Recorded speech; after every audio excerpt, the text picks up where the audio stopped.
Okay, so last night, a lot of great action around the sports world. Rays were off last night, but we saw some good action in the NBA and the NHL, also Monday Night Raw. I'm hoping that they get a third guy there for Seth Rollins and Braun Breaker to go with Paul Heyman. But the big story in sports last night, and I think the biggest story in the sports world right now, is the play of the New York Knicks and their series. They're up 3-1 over the Boston Celtics.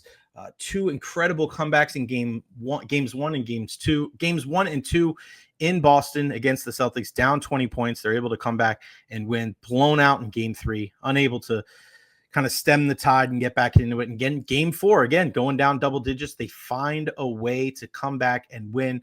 One of the big stories of the game was Jason Tatum, and we're still waiting on the MRI results. Your heart just goes out to the kid. He was unbelievable last night with 42 points and fadeaway jumpers, step back threes.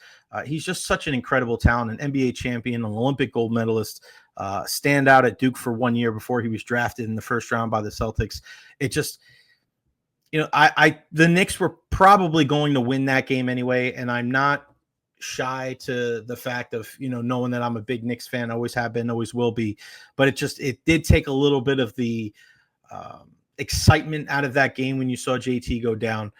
You just saw it on social media too. And is it an Achilles? Like, that's where your head goes, right off the bat, because he makes that, movement forward. Didn't look like it was like a contact type injury where he knocked into somebody and he was writhing in pain, has to get helped off the court. You saw him in the wheelchair, his head in his hands. Like, these guys know they're such in control of their bodies. They put so much work into keeping themselves, healthy and in shape and ready to perform at the highest levels when the lights are the brightest.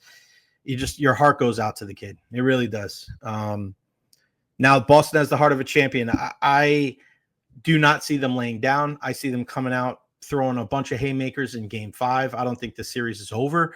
It's going to be awfully tough for them to be able to win without their best player. But I think game 5, the crowd's going to rally behind them. Your bench players, usually your depth guys, play a lot better at home. So I don't think this series is over, but it's a steep mountain to climb when it comes to the Boston Celtics winning the series. I think the Knicks win probably in 6. But this is a very unique situation when it comes to the Knicks, because when you look at New York, and it's the biggest media market, they're such an easy city to root against. And I know it's ironic coming from me, but it's so easy to root against the Yankees, right? That's the number one team, I think, to hate against. I think maybe at all of sports, but especially that city, especially because it's the number one media market, and the fans. Like, if the fans have a lot to do with it as well. Obnoxious people that live down here in the Tampa Bay area that are Yankees fans, have never even been to New York. Like, there's just a lot of reasons why, you dislike the fan base, dislike the team, dislike the city, what have you. But there's something endearing about the New York Knicks, that they are, it's almost like the way that they go about their business and who they are and who their top players are, and just the love that they're getting from the city and from, like, just people that follow the game. It's almost superseding the distaste and the hate that people have for New York as a whole. And you just don't see that very often. Now, when you're looking at sports, I think a lot of it has to do with timing. And and we saw this with the Lightning, right? Like, just stay with me here. So you guys understand this. When the Lightning were winning and they won back-to-back cups, that third year when they played Colorado in the final, I remember the first couple playoff series leading up to it, there wasn't that same kind of buzz. There wasn't that same kind of fervor, because it was almost like, wake me up when you get to the finals. Like, that's what happens. Like, you can't replace that freshness. You can't replace that feeling of, oh my God, we haven't been here in a long time. It's almost like being in a brand new relationship. There's nothing like that honeymoon phase. Everybody out there knows what I'm talking about. You saw it, I think, recently in the NFL with the Detroit Lions. And that's what I was thinking about last night when I'm watching these Knicks, and thinking about how the Detroit Lions, and of course, a lot of this has to do with teams not being good for a long time. So when you're a team like the Detroit Lions, who are, just mired in futility for so long, and then they're really good, and you have that passionate fan base that's just kind of just sitting there and bubbling under the surface, and then you give them something to cheer for, Then you see the M&Ms and you see all these people, like it becomes cool, right? And it's just one of those things where you've undergone so much pain and so much anguish for such a long time that when your team's finally good, it's like you exhale, and it's like the what is it, the Care Bears, man, the heart just like explodes out of your chest, and there's just emotion going everywhere. And you have friends and family members that may have not been fans, or maybe just kind of casual fans, and then the team's good, and all of a sudden, like, it's just like a new lease on life. And some people hate on that. I give two shits what kind of fan you are, right? If you're I understand myself.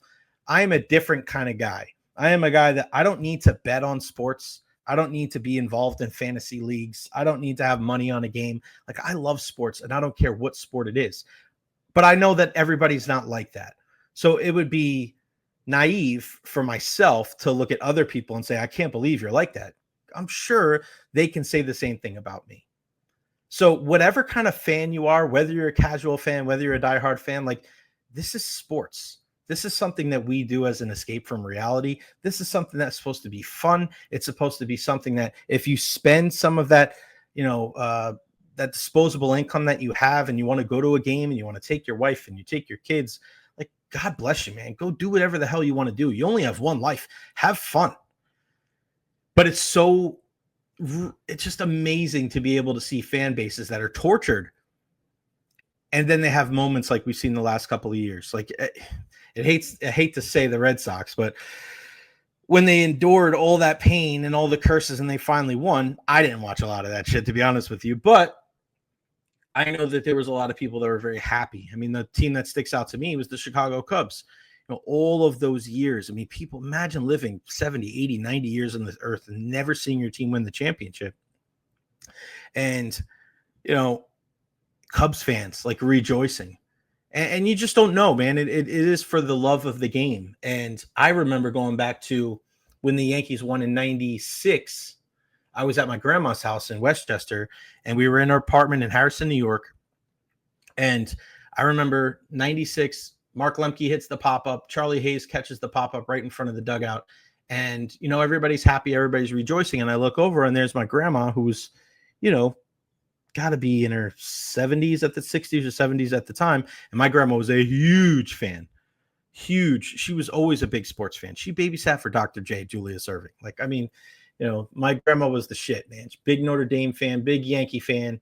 And she was crying. I remember it's clear as day, man. I'm sitting in the bedroom watching the TV, and my grandma's standing there in the doorway, and she's crying. And I say, Grandma, why are you crying? And I'm 11 years old, right? I'm like, Grandma, why are you crying? And she goes, I didn't know if I'd ever see them win again in my lifetime. Right? Like, that's powerful stuff, man. My grandma was tough. She was a tough cookie, man. She was no joke. But that's what being a fan is all about. And you can bitch and moan and complain, and you can say, oh, man, look at all these famous people that are on the court side for the Knicks games. That's no different than any other NBA game out there. It's just that when you look at the New York Knicks, like, that's what they do.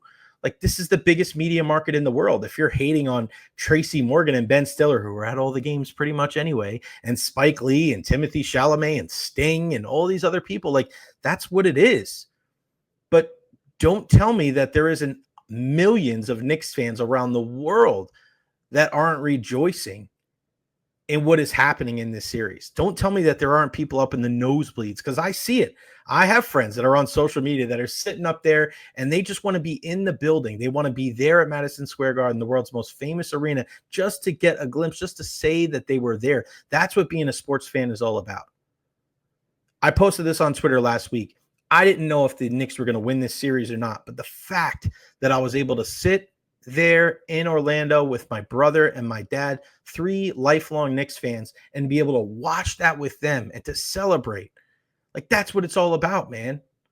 The memories that you have with the people that you love. That's why we watch sports. And if you want to go on social media and just crap on everybody else's stuff and just like hate on people, I don't understand that. Like, you're a fucking loser. Like, honestly, you're a loser. That's what it is. I hate that shit. I hate it. Let people live, man. Let people have fun. This is supposed to be fun. This is sports. And the best thing about it, the best thing and the reason why people can't hate on the Knicks, you can't hate on this Knicks team. You know why? Because they're fucking tough. They're tough. They play the game the right way. They are guys. It's everybody. It's a collective. Even though Jalen Brunson is their best players. Even though Jalen Brunson is their best player, even though he's the captain of this team, even though he's the guy he's the straw that stirs the drink. There were 4 people last night with 20 points. Karl Anthony Towns, unbelievable game last night. Mikal Bridges, such a phenomenal defender and a guy that his mid-range game, the fadeaways, just the funky looking jump shot, and then OG Anunoby, the silent killer. But then you get contributions from Josh Hart and Miles McBride and Precious Achiuwa and Mitchell Robinson. Like, this is a team that it's easy to root for. And for all of the narratives over the years and all the connotation when it comes to teams in New York, it's always the glitz, the glamour, the high price, the salary cap pushers, right? A lot of that derives from the Yankees. I understand that. But the best Knick teams over the years, the best ones, going back to the 70s, to the 90s, to now, they're blue collar. It's contributions from everybody. That's why it's fun to watch. That's why it's hard to root against them. You could hate them because they're New York, but you can't hate the Knicks because of who they are. That is a blue collar team. And I was having this conversation with somebody last night because I was at lunch with my uncle a couple of years ago, and I was asking him about the Knicks and those Knicks of the early 70s, because you saw Bill Bradley last night, a U.S. senator that was a member of those Knicks championship teams in the early 70s.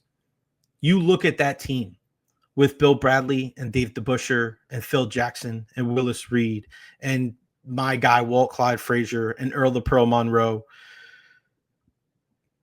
My uncle was telling me that at that time in this country, late 60s, early 70s, there was a lot of things that were dividing us, right? Right after the civil rights movement, MLK, there's just so many things in this country where it was a hot stove, And the Knicks were that team that, even though there were a lot of differences, the Knicks brought everybody together. The Knicks were the one place where the people were able to put all their differences aside. Race didn't matter. Religion didn't matter. They were cheering for the Knicks. That was the melting pot. That was kind of the, hey, this is America. And they busted their ass. And then you look at what it ended up doing. I mean, Phil Jackson goes on to being one of the greatest coaches of all time. Bill Bradley goes on to be the senator. So many different contributions around the country, even outside of basketball. Then you look at the 90s with Pat Riley and Patrick Ewing and Anthony Mason, Charles Oakley and Charles Smith and those guys that to this day, people look back at them as one of the best teams to never win a championship, but how tough they were. That team, I mean, you look at the bad boys when it comes to the Pistons. They're in the late 80s and early 90s, and Isaiah Thomas and Bill Laimbeer and Rick Mahorn and Dumars and Rodman and all those guys. Like, that was the team, I think, that signifies the toughness of the 90s. People look back at that era of basketball like that was the shit right there. That was it. But not too far behind were those Knicks teams in the mid-90s. You look at the battles that they had with Jordan and the Bulls, the battles that they had with Reggie Miller and the Pacers, and even going to the mid to late 90s and some of the fights there with the Heat, with Alonzo Mourning and LJ and Ewing and Jeff Van Gundy. Right? That's when the Knicks are good. That's how they're good. They're blue collar, and it takes everybody. And that's why they're so unique, because they come from a market where you don't always look at that New York, that number one media market, and think blue collar. But the Knicks, that's who they are. And they're fun to watch. And when you watch a game like you did last night, and again, sucks to see Jason Tatum go down, your heart goes out, because watching sports, when a guy goes down like that, you know when a guy's flopping, you know when a guy's just all right, and he pops right back up. but you also know when a guy's writhing in pain, when a team has one timeout left and he's calling the timeout and he's banging on the floor and he's covering his eyes. It was tough to watch. That series has been one of the most entertaining series in the playoffs and NBA or NHL. And I don't think it's over. I know a lot of people are going to write Boston off now. They're going to say, how are you going to win with your best player? But there's still a lot of champions on that team, and they know what it takes to win, and they can shoot the basketball. They had a double-digit lead in that game last night too. Jaylen Brown was the NBA Finals MVP last year. So this is a guy that knows what it takes to be successful. Derek White, please cover him. This guy, unbelievable. 4 for his first 4 from 3. Peyton Pritchard, the reigning 6th man of the year. You also have Al Horford, that's a champion. And there's just a lot of good players on this team. Kristaps Porzingis, he's not 100%, but if he can get in his groove and find his stroke, there's no reason why he can't have a big impact on Game 5. I don't think the series is done. I think they win Game 5. I think the Knicks come back and win in Game 6. But this series and the entertainment value is more than just New York versus Boston. It supersedes that because of who they are. I mean, there's an unselfishness to the series, and I think that is what is endearing to a lot of people, is when you look at the Boston Celtics and them being the defending champions, and there's no, even though Jason Tatum's the clear-cut number one and Jaylen Brown's a $304 million contract guy, you still have contributors like Drew Holiday, like Kristaps Porzingis, like Derek White, like Pritchard coming off the bench, and Luke Cornett. Like, they understand that it takes an entire team. It's not just one guy. And the Knicks are built the same way. And they are going to have to they have to have that same mindset going into Game 5. And Jalen Brunson said there's nothing to celebrate. And I agree. Nothing to celebrate because the series is not over. They have to continue with their foot on the gas pedal.